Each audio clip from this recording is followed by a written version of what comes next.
women's wrestling, man. Who the fuck put me in the ring with Minoru Suzuki? You might as well call me the Numpty Hunter.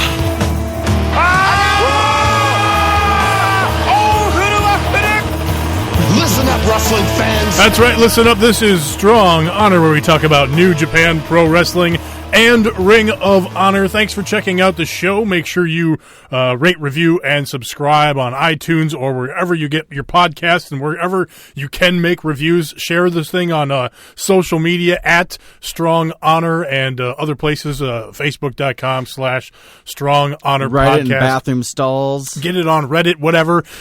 We are available now on SLTDwrestling.com, and they have a Spreaker account where they're posting this thing now, as well as the other podcast we do, Best Pro Wrestling Podcast. What the hell is a Spreaker? Is it a Spreaker or Speaker? Spreaker. It's another podcast host, basically. They used to do their own podcast there, so they're going to be posting it there. And wherever you find podcasts, you can find this podcast. You know, iTunes, Stitcher, TuneIn, Google Play, all of them. I don't know. So, and if there's one that we're not on that we could be, let us know. There's a couple like Podbean that are.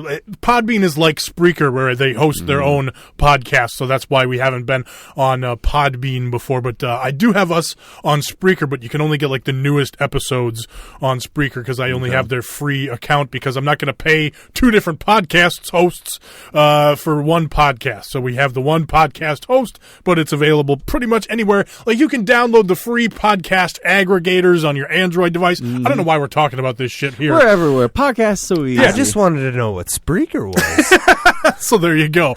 But yeah, we got a lot to talk about in New Japan and Ring of Honor this week. Spreaker jams. We got the G1 announcements. We got the who's in the blocks, who's in the whole tournament. We got the entire match lineup for the tournament. We're not going to talk about every match today, but I want to talk about some key opening night matches and what's happened in the last couple of nights, because I think that's going to tell a bit of a story about what might be going on in the tournament as far as who's some favorites to win the whole thing. So we'll get into the G1. We'll talk these Kizuna Road shows from over the weekend. We had 3 shows. Man, what a busy wrestling weekend it was. I really wish that Ring of Honor or New Japan or WWE would have had something next weekend, because the only thing going on next weekend is that Evolve show where Adam Cole's defending the North American Championship against Walter. So that's like the only thing going on next week. The shitty thing, too, is just everything was pretty much on point, too, so it wasn't like I'll come back to that.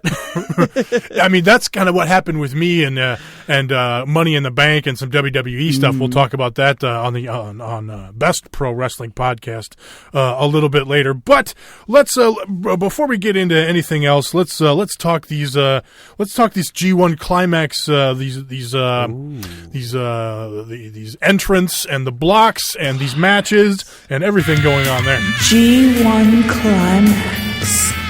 Best time of year. It is, man. Get to pull that classic out. This is this is the tournament right here, and it starts in about a month from now, and the thing lasts about a month. Now, New Japan, if you're new to New Japan and the G1 Climax, you want to know what it is, this is the place to be. We'll tell you all about it. This is the New Japan puts singles matches on a premium. You don't get to see a lot of singles matches outside of title matches. Whenever you do see a singles match outside of a title match, it is considered a special singles match. So they save all the big singles matches for or just general singles matches for the big tournaments, the G1 Climax and the Best of Super Juniors tournament. So this is where you get a lot of key matchups, and what's really cool about it too is they all mean something because it's in a round robin tournament form. So you got 2 blocks, 10 guys in each block. So you got the A block and the B block, of course. The A block. A block. So every guy in the A block faces everybody else in the A block. So if you are a wrestler in the A block, you have 9 matches facing everybody else in that block. So your A block this year is Hiroshi Tanahashi. This is his 17th time in the tournament, 17 times in a row. The former ace of New Japan. Of course, he's going to be in it.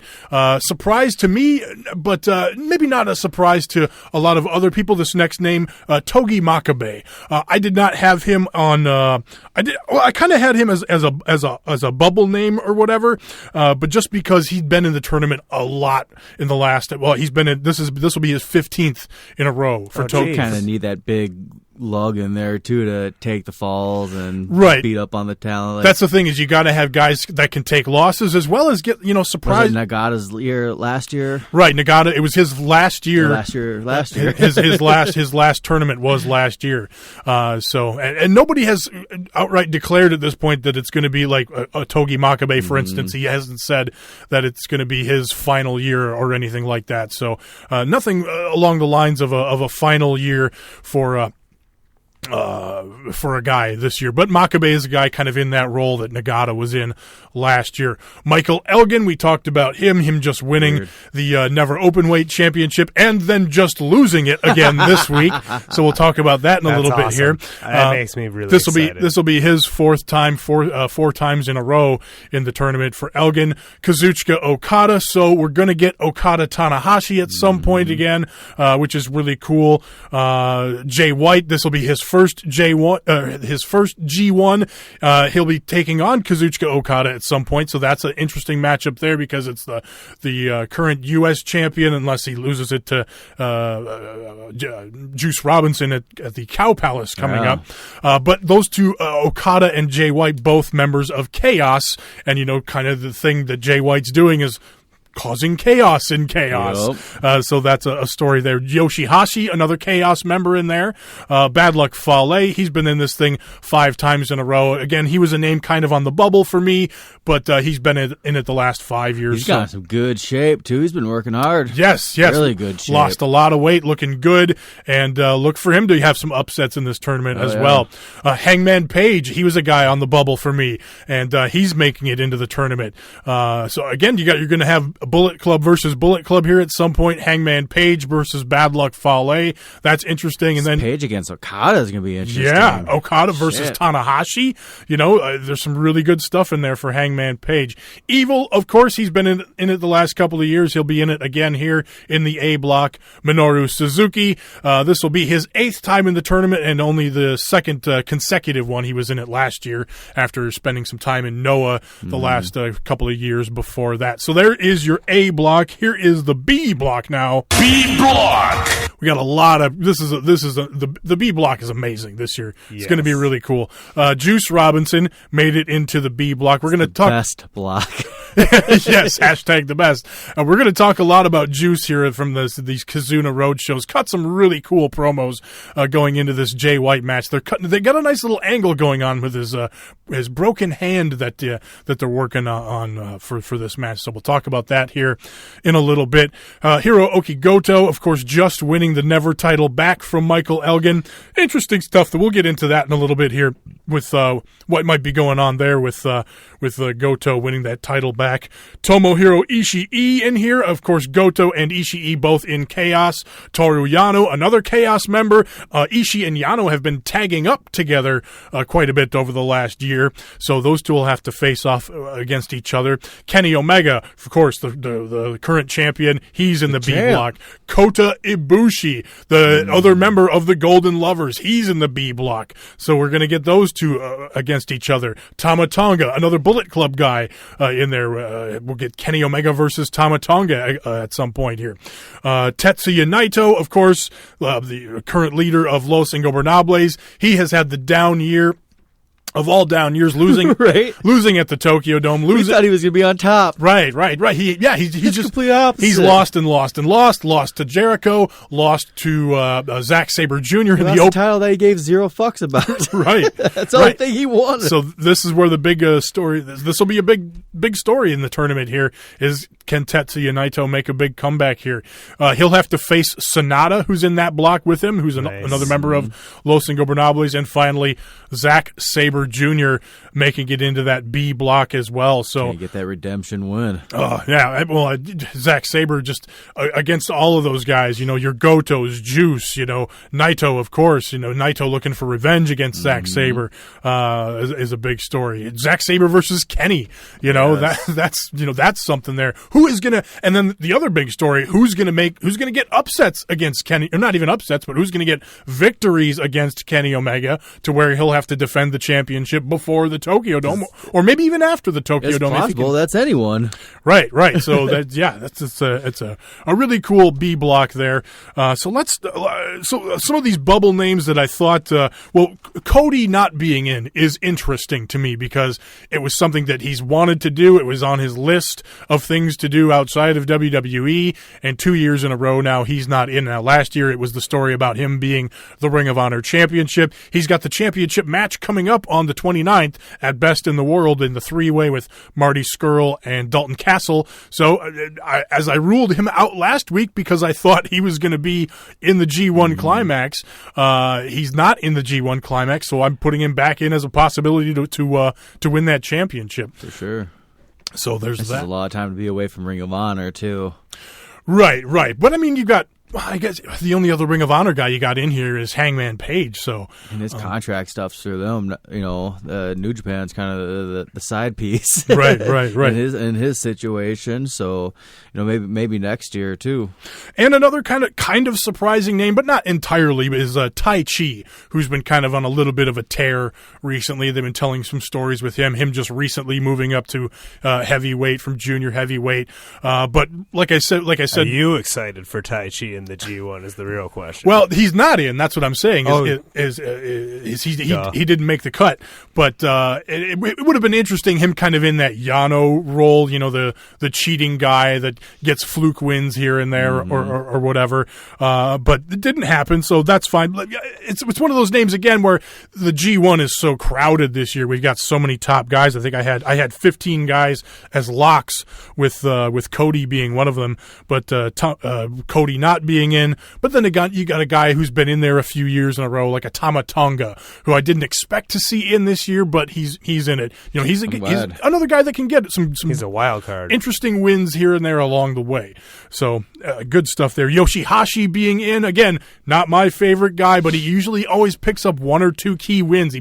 He's beaten Kenny Omega before in this thing and earned himself a championship shot. The same block again too. Right. So there's with Juice and Omega. Right.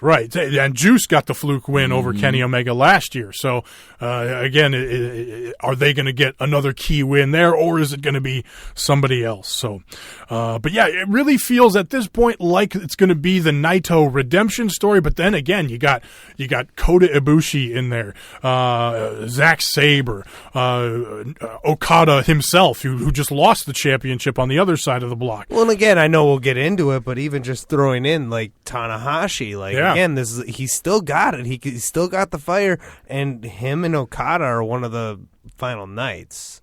Right, and that's key right there too, because I mean, somebody who I forget. Somebody on Twitter put up a poll of Japanese fans about who they voted, who they want to see win the tournament, and Tanahashi was right up there. I'm trying to think who was the other, and Kota Ibushi was right up at the top too. So not Naito. Naito was up there, but not at the very top of the voting. So interesting stuff there. So first couple of nights of the tournament, these are your key interesting matchups, your main events basically from the first couple of nights. Tanahashi versus Minoru Suzuki. That should just be a really, really good match between two amazing veterans, and the result there I think is going to be pretty key because getting early points in the tournament. I forgot I didn't mention the points system. Doing the math. I don't know. Well, basically, you get 2 points for a win and 1 point for a draw. So if they go to the 30-minute time limit, you get 1 point for each for the draw. 0 points, obviously, for a loss. So that's key as well, because we did have a big draw last year between Suzuki and Okada going the distance thereafter. Remember, Okada had he had a big loss. I think it was the loss to Kenny Omega, and then followed it up with the draw to Suzuki, or maybe it was the other way around. But there was a time late in the tournament last year. The evil loss was late in the tournament. Right. There was the evil loss, the loss to Kenny Omega, and then they're in the same block together. yeah, and then the draw with Suzuki. So, again, with last year's tournament being so good, it was really, really good last year. Where the fuck is Okada's mind going to be in this tournament? Right, and what if he just comes out and eats dick the whole tournament? Or what if he's just dominant and goes on a tear? Who knows what's the Okada story going forward after losing the championship? And there's so many great questions coming out of this thing with what's the Okada story? What is the Kenny Omega story? What's going to happen with the Golden Lovers here? So that's your A block night 1. B block night 1. Kota Ibushi versus Zack Sabre Jr. I'm sorry, I forgot to mention this other match from going back to night 1 in the A block. The main event, Okada versus Jay White. We were just talking about that a few minutes ago. Does Jay White upset the former champion here? Chaos versus chaos? Or is this where Okada starts his redemption story, getting a key victory early on? So that could be I think that might be an easy upset pick right there, with Jay White upsetting Okada. Especially now that Okada doesn't have the championship, changes the story. Especially two nights later, Okada has Bad Luck Fale, so boom, win. Get the trust back from the people. Right, but Okada versus Bad Luck Fale that's not necessarily a lock win for. You can't count Bad Luck Fale out in any of these matches. He could just go on a tear, hit that Bad Luck Fall and that fucking grenade, and rack up a couple of key interesting wins faster, here. Meaner too, now. Right. So back to the B block in night 2. He's always been fucking working out and tattooing his big fucking head. I love it. Back to the B block now. B block!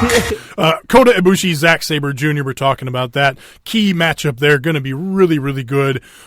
Zack Sabre bringing that, that technical style, and Kota Ibushi with his high flying and his strikes and whatnot. Sure, we got a little bit of Cruiserweight Classic in our hand. This will be this will be the they did this in last year's G1, and then did they meet again? Was that the that was they met in the New Japan Cup, and where Zack Sabre won, I believe. He just tore through everyone. Right, where Zack Sabre, tore through everybody, won the tournament, and had the match with Okada. I'm pretty sure that was their second meeting, because neither one of them have had a title yet. So, yeah, that would have been the second meeting between those. So here we go again, opening night for the B block. Then, really huge match here. Tetsuya Naito versus Kenny Omega, opening night. These two have closed out the last couple of G1s. They were in the finals, I believe, 2 years ago. The one where Kenny won it, and then last year I believe they were also in the same block, and they were in the final night of block play, I believe, was when those two faced off, and when Naito went on and then went on to win the tournament. So those two being back-to-back G1 winners, and them two facing off early in the G1 here in the B block, I think that's a key thing there. We're just going to skip ahead to the last couple of nights of the tournament here. Second to last night. Funny, I totally have last year's list over here. Nice.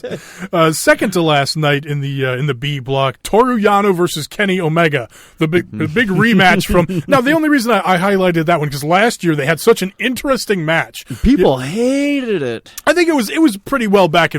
Some people hated it. Other people was like, well, that was really unique, and people were entertained by it. It was fun. It was fun. People just looked at it. Oh, it's a waste of Kenny Omega. So I was like, no, he can laugh at himself. We need that that shit. Let them entertain.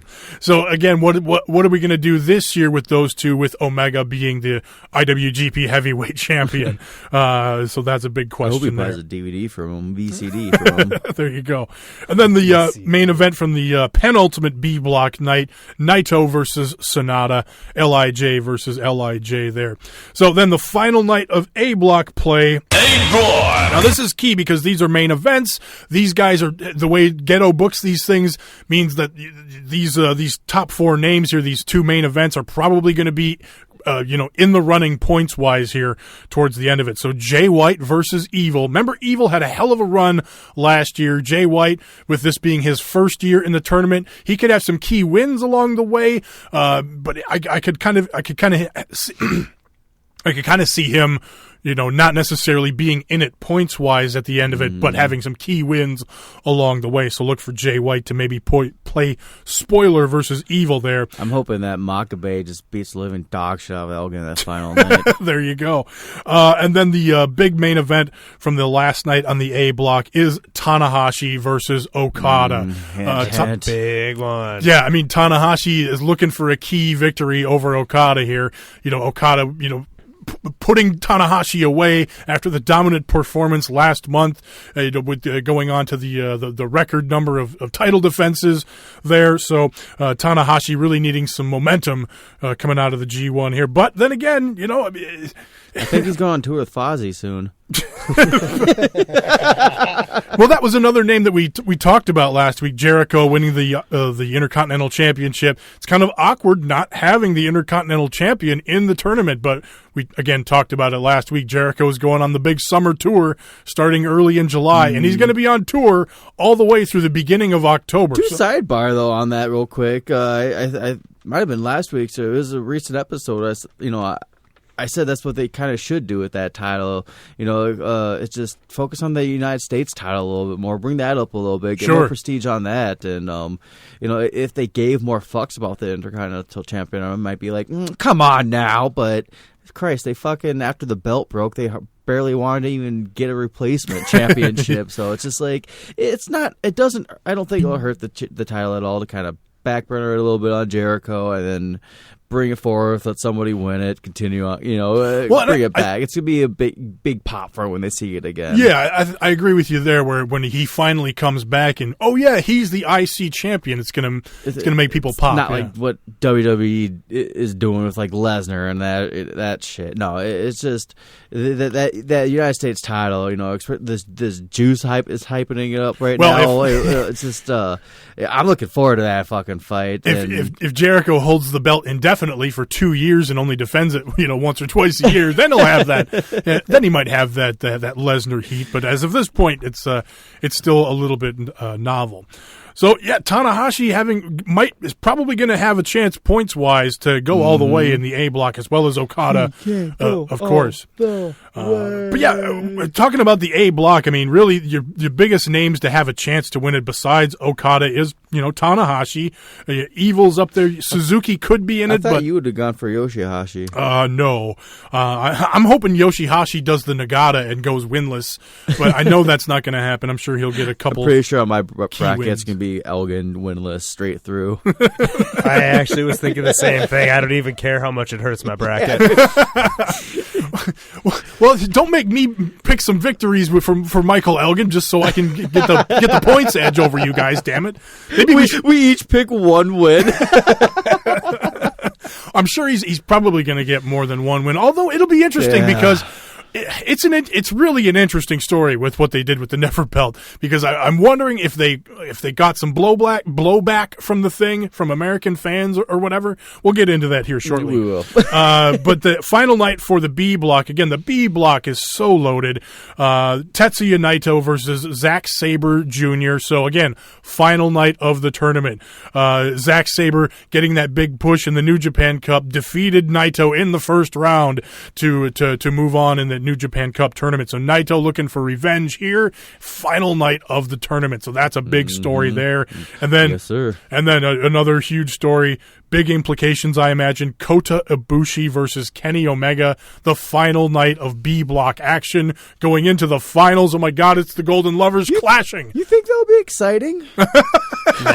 Just maybe just a little bit. Maybe just a little bit. I don't know. But yeah, so I mean, obviously, Kota Ibushi being a big name, how far does Kenny go with the championship? Does Kota Ibushi upset him and go on to go to the finals here? What does Naito go to the finals?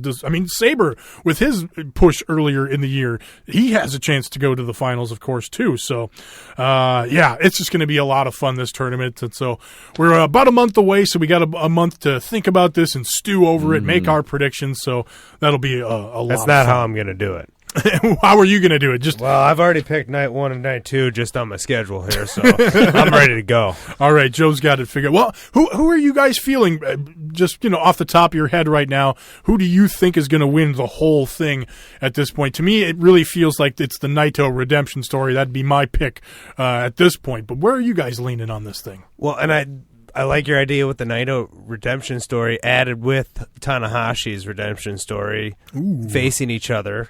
Would that be? I'm just making sure they're not in the same block here. No, you're right. Yeah, yeah, but them facing in the finals, that's a big deal. You get Tanahashi in the finals. He beat, got his way to the finals, and then you got Naito. And again, with his redemption story, I think Naito takes the win again. Yeah, that would be an interesting matchup, too, because there's not a ton of history between Tanahashi and Naito, but there is some. I mean, they had the big match at Dominion last year where Tanahashi beat Naito with that fucking not the Boston Crab, but the basically like the Walls of Jericho thing made him tap out to the and so brought that prestige back. The hero came and he in. won that. That was when Tanahashi won the busted up Intercontinental Championship from Naito as well. So Naito's looking for a little. Also, bit of that could all revenge change because again, I'm gonna go through this thing. Well, again, I'm just saying off the top of your head, what are you feeling? What do you think, Taco? Yeah, the big story is just kind of between Okada and Naito. Walking into Wrestle Kingdom to go for that championship.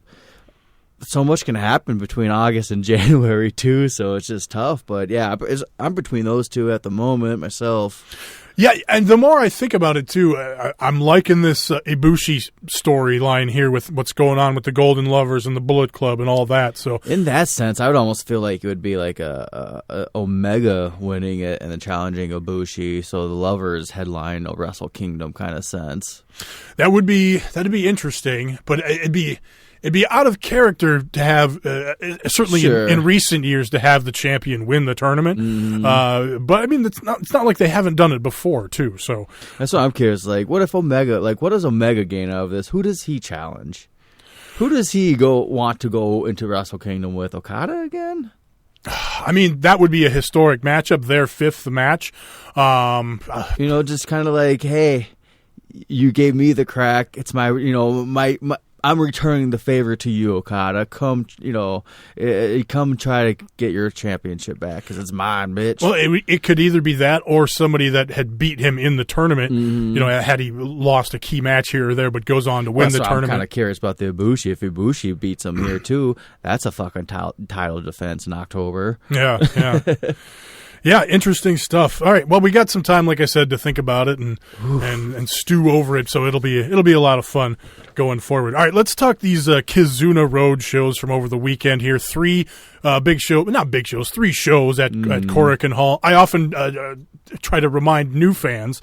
They're like, "Where's the Raw and SmackDown? Where's the weekly show?" They don't really have that. But these Kizuna Road shows are kind of like your Raw and SmackDown for New Japan. We did have a couple of nice main events and a bunch of tag matches building up to stuff that's coming up. So I don't have full results here, and I didn't get a chance to go back to the G1 all in English every night too. Oh yes, that is a good point to bring up. I forgot about that. Really awesome. Every show is going to be live, which is key, and every show is going to have English commentary. That's for the first time ever. Last year they had full production for the entire tournament. I'm not sure if each show was live, but they could have been. But in the past, it's been more like what they've done with the Best of Super Juniors this year, where some of the middle shows were just single hard cam shows, which I love. No commentary, stuff like that. So we're going to get full production and full English commentary for every show. Fun. So that is Fun that's a good key thing there too, for especially for some new fans. So anyway, Kizuna Road. Bless you. I didn't see all of it, but I got the key stuff. I saw all the main events, and actually saw most of the stuff from the first 2 nights. I missed more of stuff from the third night, but that was the big what is it, Mighty Machine, super strong machine retirement ceremony, which was and the final match for that was kind of fun here. It was fun, yeah. I got right in time on that, where everyone's making their entrance, and kind of skimmed over my head at first. I was like, wait a minute. That's oh shit, and it started clicking in my head who was who. Yeah, this is early in the morning. I'm watching it too, by the way. Well, right, and in retrospect, last week when I was going through the lineup and looking at it, it was like Super Strong Ace. Well, of course that's fucking Hiroshi Tanahashi. Right? Super Strong 69. Well, of course that's fucking Taguchi. That's exactly what I was like. Oh, duh. Right. I felt like an idiot because well, of course. It threw me up when Tenzan walked by. Though I was just like, oh yeah, let's get all these old timers back, give them one last shoot, and then they're wrestling back and forth, and oh yeah, 16, yeah, okay. Super Strong, then it started coming. Super Strong Justice is Yuji Nagata out there in a fucking blue unitard, blue unitard with the blue mask and everything. So yeah, they all had the Super Strong style single strap singlet basically. It was fun, and the matching masks. And Super Strong Machine, who actually retired several years ago, was sitting ringside for that big main event. Looking jacked as fuck too. Yeah, and it was a 10-man tag. They took on LIJ. It was a fun match. I believe the Strong Machines did get the win there. I think they're over Bushi probably, something like that. So they did that giant fucking suplex spot too. Right, that was super fun. The 10-way suplex. Yeah, it was good. Check again. out. Yeah, nothing too crazy on these shows, but some fun stuff along the way. First 2 nights of these shows, the opening match were the 2 newest young lions, Yuya Uemura and Yota Tsuji, going to 10-minute draws both times. Yeah, isn't this there's fucking stories? Is nonstop, just draws between the two? Yeah, basically they're. I love it. Yeah, I mean the idea with the way they book the young lions is. When it's young lion on young lion, the more experienced young lion gets the win. Well, these 2 debuted the same day, so they've just been going to 10-minute draws. So it's going to be these. They need to do that their entire young boy career. Well, exactly. Their young boy career, they're going to do that, and then when they come back from their excursion in a few years or whenever they do that, it's whoever's more over, whoever's gained that momentum. There's an interesting story about that going into the night too. Hiromu versus El Desperado, because they've only had one match against each other as Hiromu Takahashi and El Desperado. But when they were both young lions, they had all kinds of matches, and El Desperado, before he was El Desperado, when they were young lions, was undefeated against Hiromu. So Hiromu had never beaten El Desperado, and so Hiromu with the championship. He even chased him to Mexico to beat him and couldn't even do that. Right. So Hiromu getting the win here was a big story in that lineage. Of course, I wish I had been there to see Hiromu as a young lion and El Desperado. And a cool moment in the match, too, since we're just kind of skipping around here, but whatever, who cares? Hiromu pulls the mask off of El Desperado. And remember, we had the match just a couple of weeks ago where Dragon Lee just fucking tears the mask of El Desperado up, and he's trying to cover his face, and he's trying to pull this busted-ass mask back up, trying to cover up so nobody can see. He's got the makeup on. He's got hair. His hair is in his face. But this was really interesting because Desperado has a new mask with like an open back on it. So like a Rey Mysterio almost. Yeah, exactly. And he's got these cornrows in his hair. So if the mask comes off, the hair is going to be tied back. And at one point, Hiromu just grabs the fucking mask, tears it off, and it doesn't tear it, but pulls it off of his head. So the mask is intact, laying there on the ground. And Desperado he gets Hiromu out of the way and just casually, throws his hair back. Everyone can see his fucking face. You can see the moment where he just said, fuck it. Yeah. Reveal my face. Fucking this championship on the line. It was great. But it was that moment to where, oh, that is the guy that Hiromu would always lose to when they were young lions. And he just bends over, grabs the mask, casually puts it back on, and then they carry on with the match. So, but that was just a really interesting little story there. I'm watching this in public, and I'm just, holy shit. Well, and then you got the deal, too, where you've got the mask versus mask match coming up at some point between Desperado and Dragon Lee, because they were tearing up each other's masks in that last match that they had.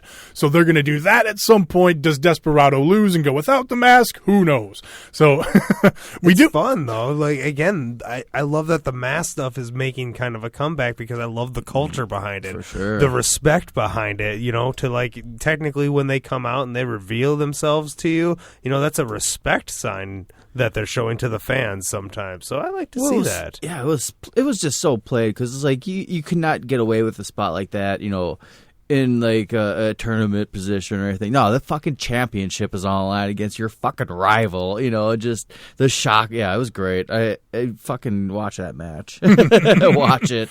Yeah, all their fucking matches. The shenanigans with you're talking about the Dragon Lee factor. Oh no, just Hiromu and Desperado. Yeah. Just their fucking stories they've been telling has just been so fucking fun and just awesome. Yeah, and just getting them fucking wrestling each other again, just right after the tournament. With Hiromu coming off that championship, it's like, fuck, we're doing this again. And, Hiromu trying to go for that same fucking spot. Going for that running drop kick and just getting smashed in midair. Like, I just love that. Hiromu brought this guitar case to the ring, and it's got flowers. These grody looking flowers. They look like they were half dead in the guitar case. He tries to give the flowers to Desperado at the beginning. Desperado's not having it. Fucking ruins the flowers, grabs the guitar case. That's in play before the bell. They're knocking each other out with the fucking guitar case. And Hiromu takes the fight up in the stands. Okorokan does the huge running drop kick, but then gets fucking wiped out with the guitar case. So that was, craziness there. The other cool thing about this is, in the hype for the match with Will Ospreay and Hiromu, it was the press conference setting with the president in the middle or whatever, and Hiromu was like, that video that you play before the heavyweight championship match with the music, the da da da da da, and he's making this, doing the fake music with his mouth and whatever. He's like, and they show all the past champions. That makes the championship feel really special. How come we don't do that for the junior heavyweight belt? We should do that. And he says, we'll take it under consideration. And boom, they did it here before this match. So it would have been great if you said duly noted. But that was a cool thing that they did in here too. After the match, Hiromu does challenge Dragon Lee, who he did lose to in the Best of Super Juniors again. So, and they have the long storied history there. So that'll be the next match for Hiromu at some point going forward. We don't know if it's going to be the Cow Palace or some other show down the line. We don't nothing's been announced for that one yet. So good stuff there. Back to what we were talking about at the beginning with Uemura versus Tsuji. The first 10-minute draw looked like Uemura was kind of getting the advantage there towards the end of the match. But then the second match on the second night, Tsuji just dominates the entire fucking match. He's got him in leg locks. He's doing these step over toe holds, fucking twisting him up. Just dominates him with working over the leg. And then that one goes to a 10-minute draw night too, but it was Uemura's hanging in there trying to make little comebacks, but Tsuji's just dominate with that leg work, which was a cool little story there. Jeff Cobb did return for some tag matches here along the way. Got a couple of got a key win in a tag match night one, which led to the story that came up at the end of the night where Goto defeated Elgin to get the Never Openweight Championship back, and then after the match, which taking out the Elgin aspect of it I thought was a good move, because it is kind of wonky booking to have a guy win and lose it the next night. But I liked that Elgin didn't beat Goto, and then Goto was like, "Nope, that is my championship," and got it right back right away. I loved that. I liked it. Yeah, because the way Elgin won it by pinning Tai Chi or whatever. But again, I'm wondering if New Japan didn't hear a bunch of blowback from Western fans. Why are we booking this guy? Or is it just a case of, well, we want to have the Never Openweight Championship match at the Cow Palace, but we're not going to book Michael Elgin in the Cow Palace because we know it's not going to go well. Yeah. Either way, it doesn't matter. So, but and another thing here, it's well documented. I'm not a fan of Goto. He just doesn't do much for me. And again, this match was all about fucking Michael Elgin again. Michael Elgin, he shined. Like, Goto's best matches are where his opponent looks good. Like Goto and Suzuki at the Tokyo Dome. It was all about Suzuki beating the shit out of Goto. Same thing here. It was Elgin. Goto pulls it out in the end. So Goto just has another uninteresting match for him. And Elgin, whatever, I can't get into Elgin just because I can't, because fuck that guy. So it just is what it is. So after the match, earlier in the night, where you at? Jeff Cobb. Jeff Cobb. Earlier in the night, Jeff Cobb got a victory in in his tag match or whatever.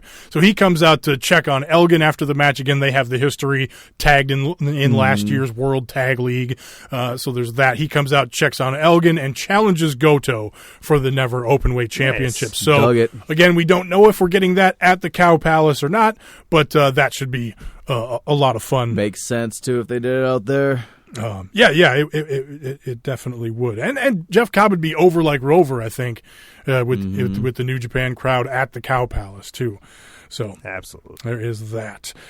We talked about Hiromu and El Desperado. Okay, the Jay White and Juice situation is really good. They've been building this up in tag team matches or whatever along these nights. First night, I forget what happens in the match. It doesn't really matter. But after the match, they're brawling.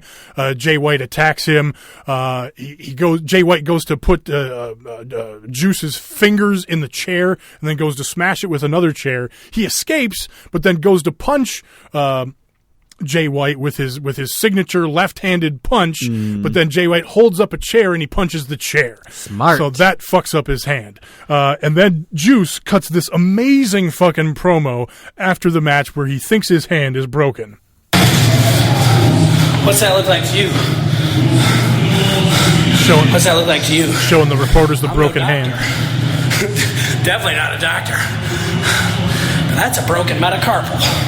That's what that is. Definitely. That's a broken metacarpal. Okay, Jay, guess what? I got 206 bones, motherfucker. 206, I think. I might be wrong. Good thing I don't have Twitter so nobody can let me know. Yeah, 206 bones, you broke one. I still got 205. I know what you're doing. I never said you weren't smart. You're smart. And you're a badass.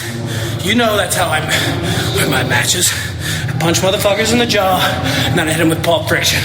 Well, it doesn't look like I'm going to be hitting Pulp Friction anytime soon.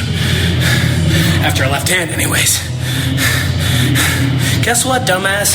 I've rolled up Kenny Omega. I've rolled up Big Mike Elgin. I can roll a motherfucker up just like I can hit him with the left hand of God and hit him with Pulp Friction.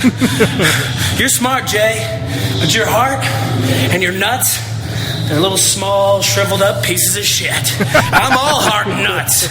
Heart in one, broken hand, nuts in the other, motherfucker. San Francisco? Whoo, San Francisco. I'm an American. That's an American belt. It's in America. On America's birthday. You ain't an American. Kenny Omega, no offense, you're not an American too. You know who needs that belt? An American. Guess what? I'm next in line. I'm going to be coming into San Francisco red, white, and blue, sparklers shooting out of my nipples, and launching bald eagles out of my ass. That's right. Jay, I can fuck with you just like you fuck with me. All right? Yeah. Oh, Juicy's flamboyant. He wears rainbows, and he hops around and acts like an asshole. Well, guess what? I like whooping motherfuckers' asses, too. All right? You want me to grab a chair? You want me to grab a chair and start swinging it around? Huh? I'll see you in San Francisco. And you know what? I'll see you tomorrow. Yeah, mata ashita, motherfucker. Mata asate, motherfucker. Mata shiasate, motherfucker. I'm going to see you all over Japan before we step foot in San Francisco. And when we do, I am going to whoop your ass. And I will take that U.S. championship. So there are no more... Fuck yeah. There are no more NJPW World matches between now and the Cow Palace. But the tour does roll on in Japan as house shows. So they're going to be taking this little show on the road. Got that little CEO show coming up, too. Got the CEO show, but I don't know if these guys are on there. We'll get to that in a minute because I do have that card up there too. But nothing else on NJPW World until the Cow Palace, I believe. So there is that. But so that was night one. Night two, Jay White does the same thing, but this time he actually does hit the chair, busting his fingers up pretty bad. Night three, he's got his hand all casted up or whatever, and the ref says no hitting him in the hand, no attacks on the hand. His hand's busted up. Well, Jay White later in the match hits him hits him in the hand, fucking him up some more. Anyway, the last night, the promo from the last night is pretty good too, but on a different level. It's like he's like despondent. He's like, man, I'm just a loser. I fuck up and I can't get any momentum. I'm gonna fucking lose at the Cow Palace. He's like despondent. He's like, it's like the opposite of this promo, but it's still like it's that. He's like, man, I get some momentum and I break my fucking hand. God damn it, I just can't fucking win. He's way down. So I love the up and down. You're rooting for the guy. So yeah, I'm digging what Juice is dishing out there. So that's pretty much what happened on your Kizuna Road shows. Your more interesting stuff. Let's take a look at that CEO thing you were just talking about here. Again, this is the Kenny Omega special. This is at the CEO fighting game. Yep.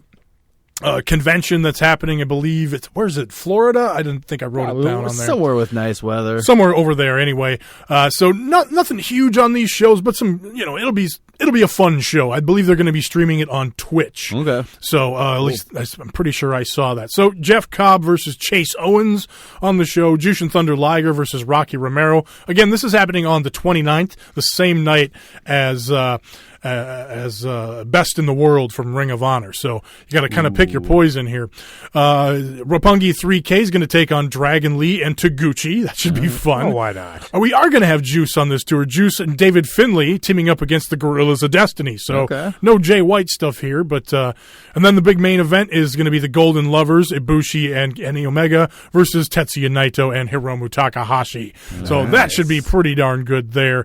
And again, getting to see that rare matchup of Takahashi and Omega and Takahashi and Kota Ibushi too is kind of a cool story there. So again, that's the same night as Best in the World. So we'll have to play a pick'em there, I guess. But yeah, we're just fucking watching both. So let's see here. So yeah, again, not a ton going on in New Japan for a couple of weeks here. So we get the on the 29th, we got the CEO show, and then the Strong Style Evolved shows are that same weekend as well. On the 30th and July 1st are the two Strong Style Evolved UK shows where they're doing the thing with Rev Pro, and that's where you're going to get the singles match between Minoru Suzuki and Tomohiro Ishii that they've been building up as well on these Kizuna Road shows, and we're going to get a tag team title match between Yano and Ishii and the tag champs over there, Zack Sabre and Minoru Suzuki. So it's interesting because Ishii has the Rev Pro Championship, so that's what the singles match is going to be for with Suzuki. But then Suzuki and Zack Sabre have the tag titles, and so they're going to be taking on Ishii and Yano on those shows.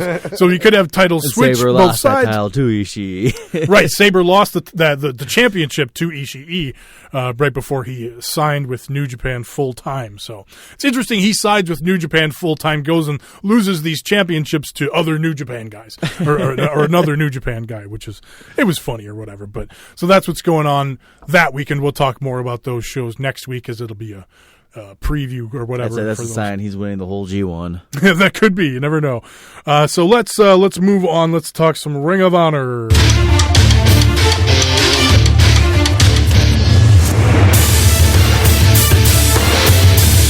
So we had a couple of the Honor Club Ring of Honor shows from this weekend. which were really hard to get in. The Friday night one was easy to get in because there, it wasn't a lot going on. But then starting Saturday, there was just way too much other fucking wrestling going on. I was only able to check out the main event there, but I got results anyway from that. But before we talk about that, I want to talk about things. I want to talk about Ring of Honor TV because this was taped. It feels like eons ago. Yeah, right. It was taped. It was fun to watch, but it was painful to watch. Well, it was a decent episode, but Taco and I had seen it because we were there in person. Just the entrances with the championships and the knowledge day. It was like, that's painful. Like, right. Evil and Sonata coming out with the tag championship belts when the Young Bucks are now the tag champions. Hiromu with no gold. Right. This was taped before the Best of Super Juniors. That sounds like a year ago. Naito's still champion. Yeah, Naito was still, but he didn't come out with the belt. Lack of belts. But he never comes out with the belt. But yeah, Naito was still champion at that time. It was just like, wow, so much changed, and eons ago. Right, but it was only like 6 weeks ago or whatever. So, but yeah, so that was interesting. So that was the big main event, of course, was Los Ingobernables versus the Bullet Club. Cody, the Young Bucks, Marty Scurll, and Adam Page. And they've been what they're doing is building up Cody and Marty Scurll for the match with Dalton Castle, the three-way at Best in the World. And so we had a little bit of a dissension between those two. Scurll accidentally hits Cody with the umbrella late in the match. But it was, they do get the Meltzer driver on Bushi, the Young Bucks do, and get the big win in the end. But this was your fun Young Bucks style match. You get your key Los Ingobernables spots. Naito doing the Tranquilo early in the match, popping the crowd like crazy. I mean, we were there. It was a lot of fun seeing Los Ingobernables live like that. Big 10-way brawl in the middle of the thing. It was fun rewatching it. It shows you how painful those TV tapings can be, though. That's right. Oh, God, it really stuck out. Like, yeah, maybe if one guy, lost maybe if Evil and Sonata lost the championships, it wouldn't have been noticeable. But every single member, excluding Bushi, right? Yeah, it's rough. Yeah, it's interesting in that regard. I mean, especially when they also had a TV taping 2 weeks ago that they're finally going to start playing next week, which is the go home for Best in the World, because they got next week's TV, and then the weekend after that is Best in the World, but they'll have a TV show that weekend as well. But it probably won't be hyping anything for Best of the World, since Best in the World will air Friday night, and then the TV show drops on Saturdays usually for the Sinclair affiliates anyway. But yeah, again, a fun match, but yeah, it felt very dated at this point. Other stuff on the show, Shane Taylor versus Josh Woods. This was a decent match here. Shane Taylor winning with a knockout punch with his right hand or whatever. A nice little backstory here with Josh Woods getting kind of the upset against Shane Taylor with the King Mo distraction from the Honor Club show that happened, a couple of weeks before this TV taping. So it was nice tying in that storyline, but then Shane Taylor getting the win there. The Briscoes cutting a promo on the farm about the Young Bucks. That was pretty good there.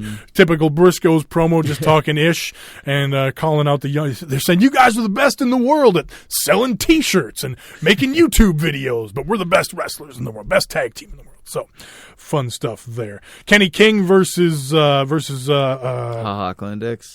I put, the fuck is his name? C. Taylor? Who did he fight? Oh, Chucky T. Oh, Chuck Taylor. I'm like, who's C. Taylor? I thought it was Shane Taylor. Yeah, Chuck Tayller. Chucky T, of course. Who the fuck is C. Taylor? Yeah, Kenny King gets the win with the Royal Flush. That's why he's still on the Indies. They're taking selfies with the crowd. Kenny King getting the win. Interesting here, but it seems kind of strange here. We don't have. We'll get into what happened here this weekend on Honor Club, because it really plays into what's going here with the TV title, because it kind of feels like they're building with this TV title situation with Austin Aries basically got screwed out of the TV title with the match with Silas Young.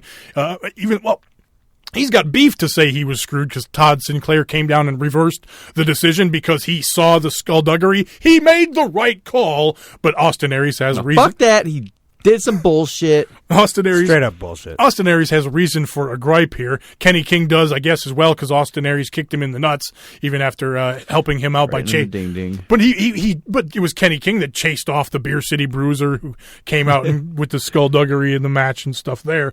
So it was skullduggery. So whatever. So there's a story here between Austin Aries, Kenny King, and the last real man, Silas Young. But then what happened on Honor Club this weekend, night 2, Punishment Martinez wins the fucking TV title. So, I wanted to talk about these Honor Club shows. These were good shows this week. I mean, in comparison with how the TV feels dated, these feel like, I don't know, like I relevant. think they really need to fresh. take advantage of these. It's their best opportunity to really stay consistent, fresh and current. And these felt relevant. And they're always going on tour. They got a great, stack of talent. As I was saying earlier, I'm guessing that's the reason why Cody can't do a G1 because he's with Ring of Honor. That's where the majority he's got to headline these Honor Club contract shows. is. So it's just like just to be gone and over in Japan for 2-3 months almost. It's a month, but yeah. Well, and again, they could put the belt on him at Best in the World. I kind of ruled him out. The only thing that was consistent this week with Ring of Honor TV and current Ring of Honor product is Dalton Castle being injured. Yeah, that sucks to say, but it's just like I've been defending him as much as I can, but I'm already to the point where hey, get it off of him. I want to see someone. I want to see something with it at this point. It's very minimal. I get he's injured and everything, but him coming back to do a triple threat match, it's like, yeah, cool. I kind of want you on the back burner to heal. Right? Yeah, I want him healthy. He has a bright future. I will honestly be surprised if Dalton Castle keeps the championship, just because it sounds like the injuries are piling up, and he's not able to perform and be the champion that they would want him to be at this point. And quite frankly, even when he was performing as champion, for me, I said it over and over on the show. He just didn't feel like a championship material guy. He didn't feel like a main event guy. So I really think it's probably going to Cody, and it certainly could, go to Marty Scurll as well here, but at Best in the World. But we'll get to our Best in the World predictions next week for sure, because that'll be coming up next week. But yes, these Honor Club shows, these state-of-the-art shows from Texas over the weekend, they felt relevant. They felt like TV shows. Again, the matches themselves were predictable, but they were good matches, and they showcased the talent of Ring of Honor. So let's talk about that Punishment Martinez win from night 2.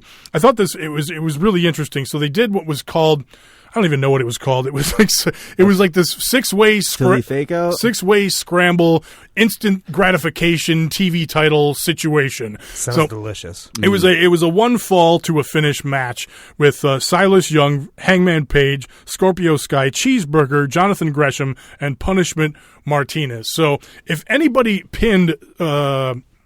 Whoever got the pin in the match would get an instant title match for the TV title versus Silas Young. Unless Silas Young won the match, then nobody gets a TV title. See, I would have loved that.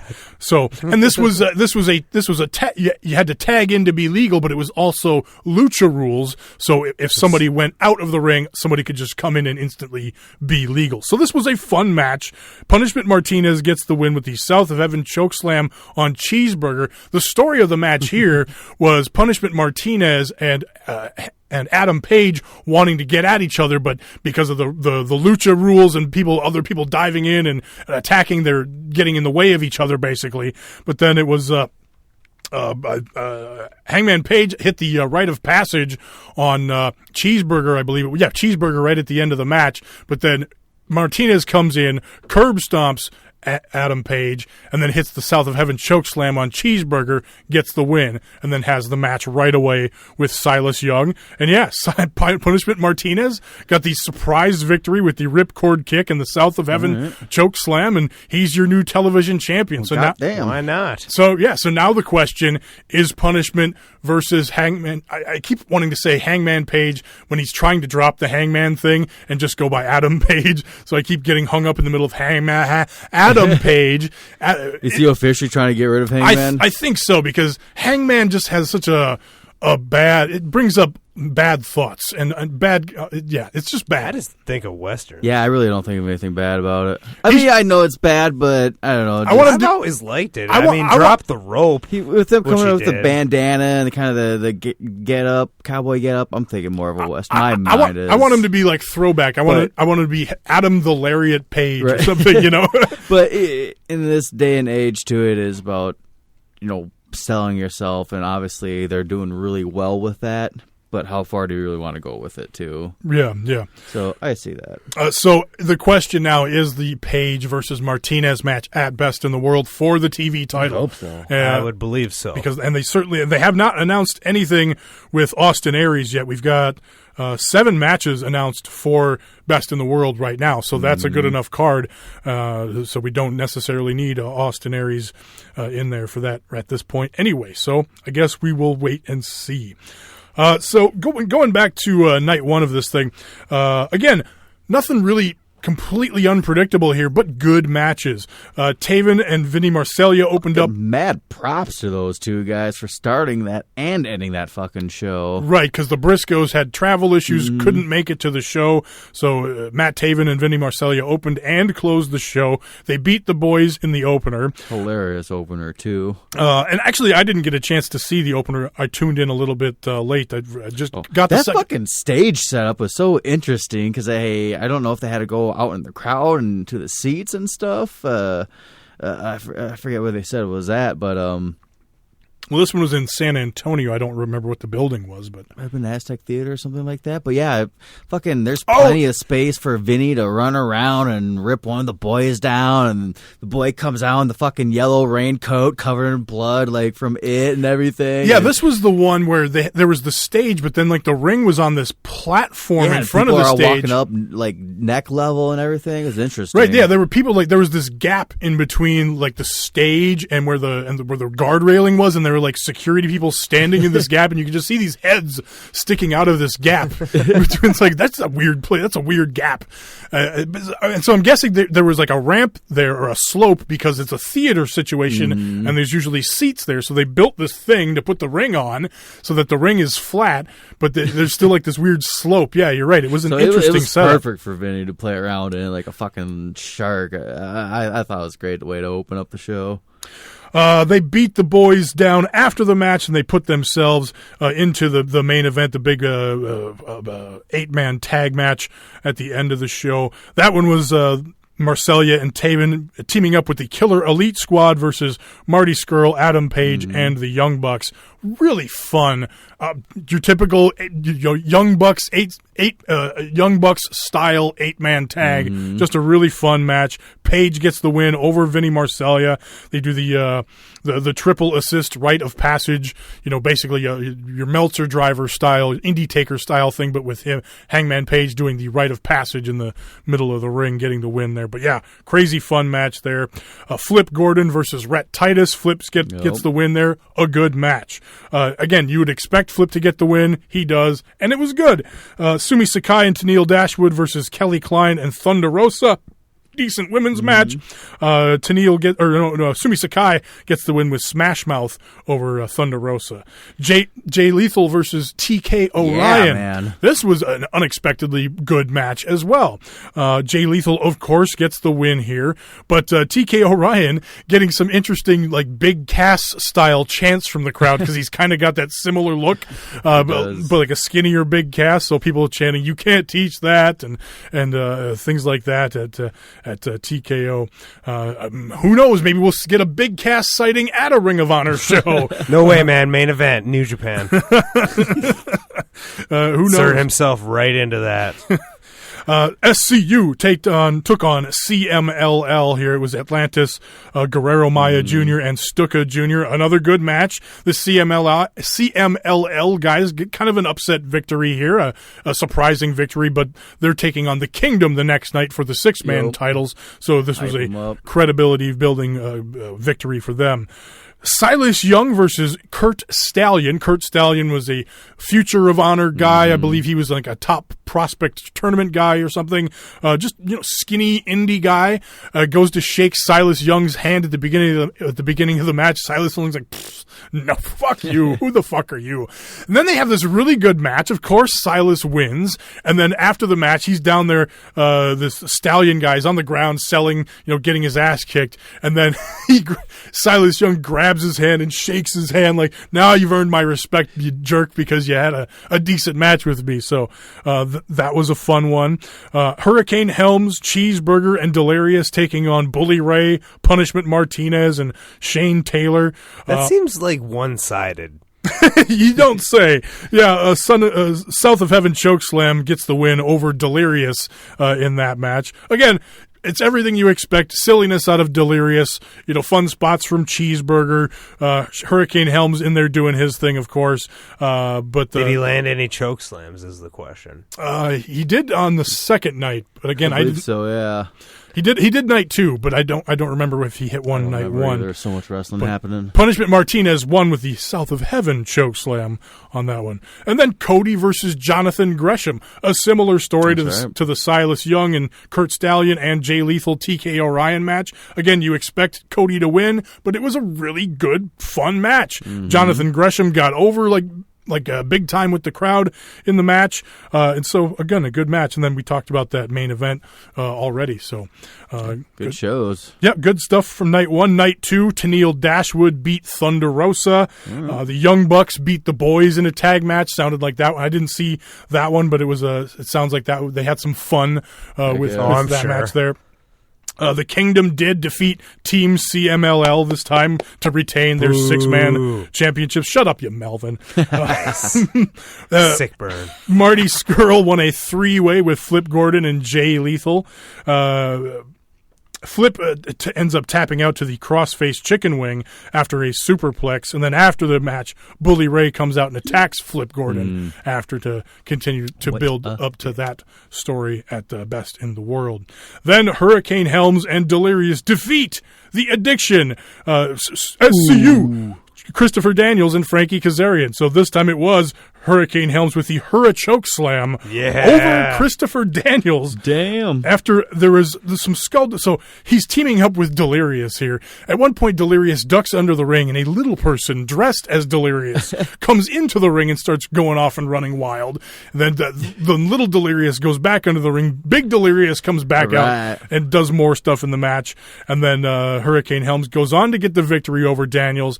Little Delirious comes out to celebrate with Big Delirious at the end of the match. And now SCU is all pissed off and upset. Oh, see, it was a different guy. It's not, he didn't magically transform under the ring. This is bullshit. This is skullduggery. I'm not going to stand for this nonsense. Skullduggery. So they gripe about that after the match. Then it was the main event. Oh, no, sorry. And then Cody versus Shane Taylor. Cody got the win with a roll-up after the ref bump and more skullduggery. And then this one there was a bit of odd psychology here.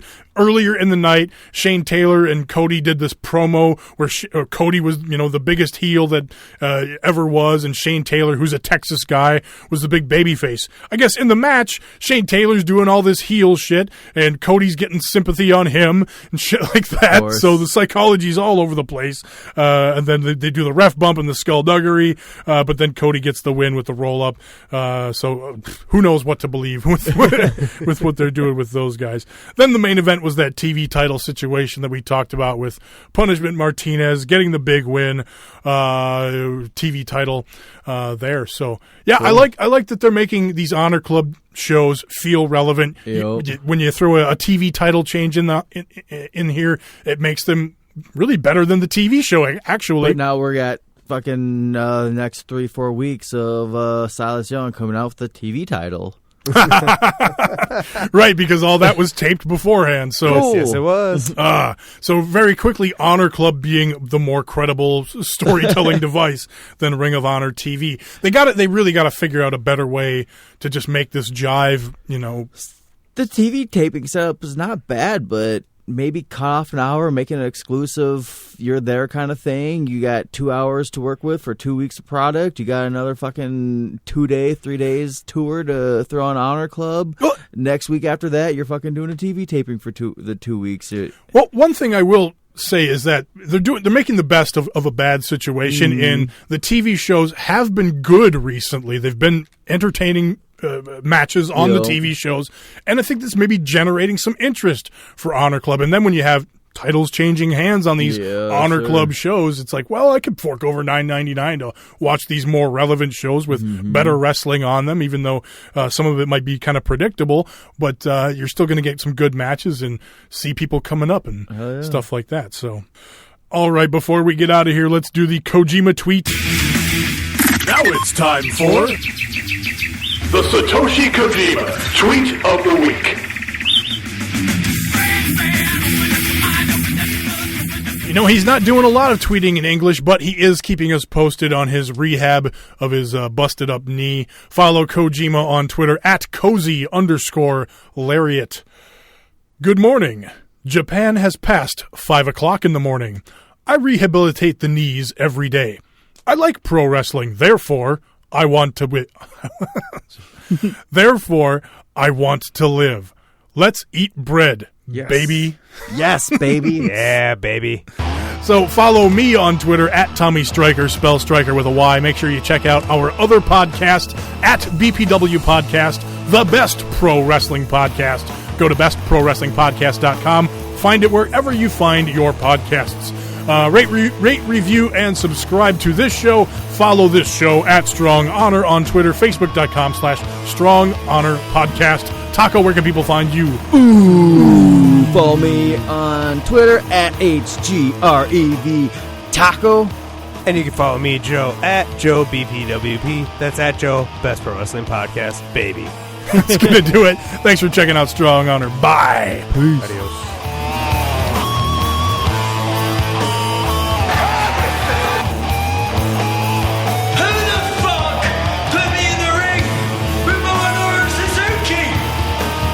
My botch. Hasta jueves. Adios.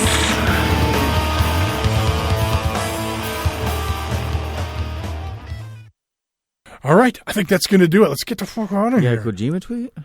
We're going to have to do some editing here. Oh. Pause for edit. Yeah.